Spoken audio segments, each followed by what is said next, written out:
Hello everyone, my name is Laith Ajjan. I am a Senior Developer and Integrations Lead at Optimize.is. We are a 2-time Airtable Partner of the Year, where we help teams build smarter, more efficient systems. If you'd like our help, there's a link down below in the description where you can book a call with us. In this video, what I'll be showing you is how to send contracts directly from Airtable using DocuSign and Zapier.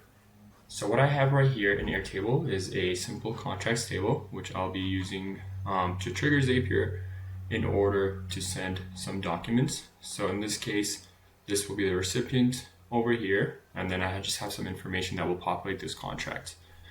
So now if I go to DocuSign, I already have a template that's set up over here. So part of what I have over here is just a simple document that I'll go over here in a sec. I have the recipient set up. I just have one role being the signer, as I just want one person to be signing this document. I can set up the email subject here, customize it, tailor it to what I'm looking for specifically, and then now if I click next, here's where I would fill out the data tab. So there's a few different things to note here. So if I click on one of these text boxes, I can specify the data label. So the data label is crucial because that's what's, when we go to Zapier, this is what will show up, as in this text box will relate to the data label begin, and you'll see that in Zapier here in a sec. So I have different text boxes, and finally I have the signature and date signed field. So there's a few different things to note as well. I can make a few things as read only, as in this will get populated when we call the DocuSign API, but it will not be edited by the signer. In order to do that, for example, for the SOW piece here, where I have it called SOW, I can make this a read-only field. So the person will get this field, but they will not be able to edit it. However, for this field, for example, address, they can still edit it, as we'll see. So yeah, let's just save and close this one. And now go to Zapier. So in Zapier, let's create a new Zap.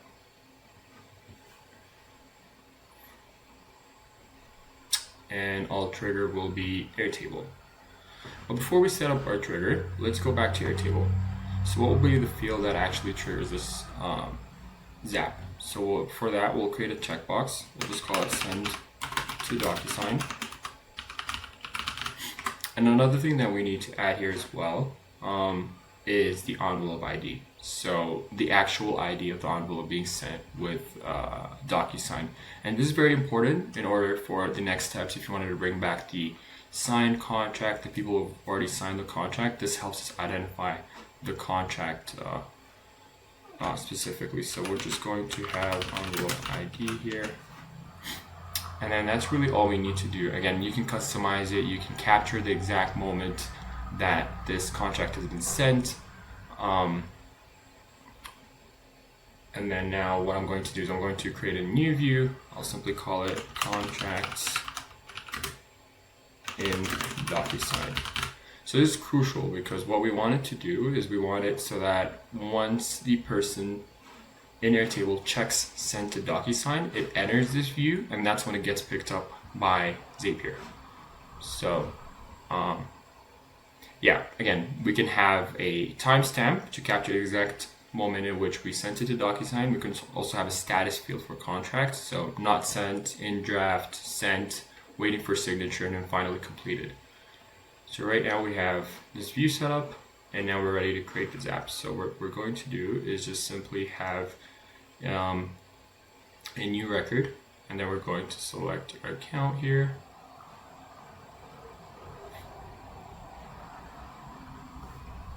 And then we're going to select our base table, being our contracts table. Now we're going to limit it to the DocuSign contracts in DocuSign view. So anything that enters that view will trigger this Zap. So we're going to press continue. We don't have anything clicked so far, so nothing will show up, but we're going to click send to DocuSign here. And we're going to test the trigger again.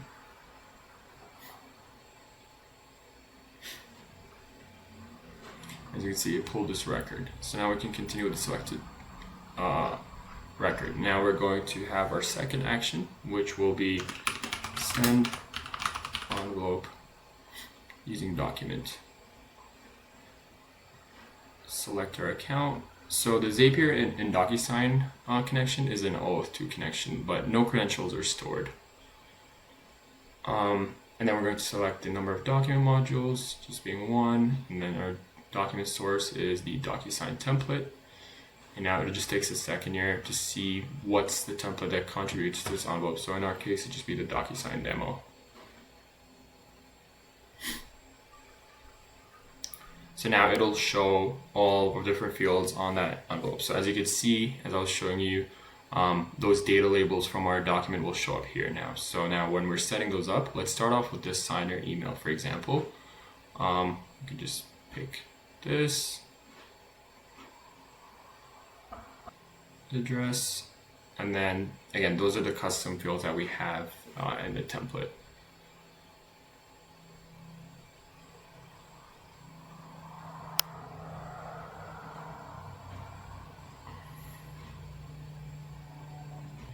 So a few things to note as well, as I was showing you in the template itself, you can specify the email subject and body, but you can also specify it here. So you can customize it per envelope being sent. So like, let's say you wanted to store it here in Airtable and just customize it for each contract being sent. You can absolutely do that instead of just having it in the template itself. So now we're just going to hit continue and then finally hit test step. So as you can see, now it's showing us the status is sent. So I also just got an email here with our contract. So I'm going to hit review.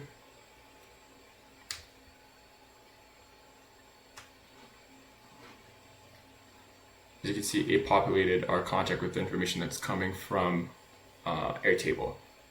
So now, as I was saying, with the read-only fields, they'll be pure read-only for the user. However, fields that like address, they can change here. So it's very customizable in the template itself.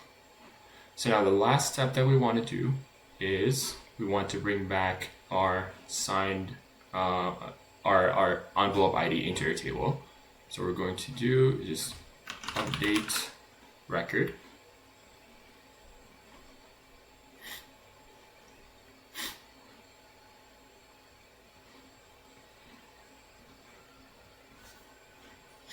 Then we're going to select a custom value, record ID, then simply have the envelope ID from the second step here.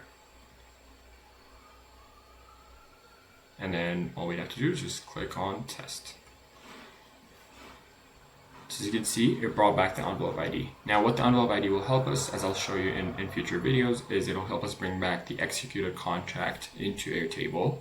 And then it'll help us bring in the people who have already signed the contract. So let's say we had 3 signatories on the contract. We can track the people who are signing this contract during the duration of which the contract is out there.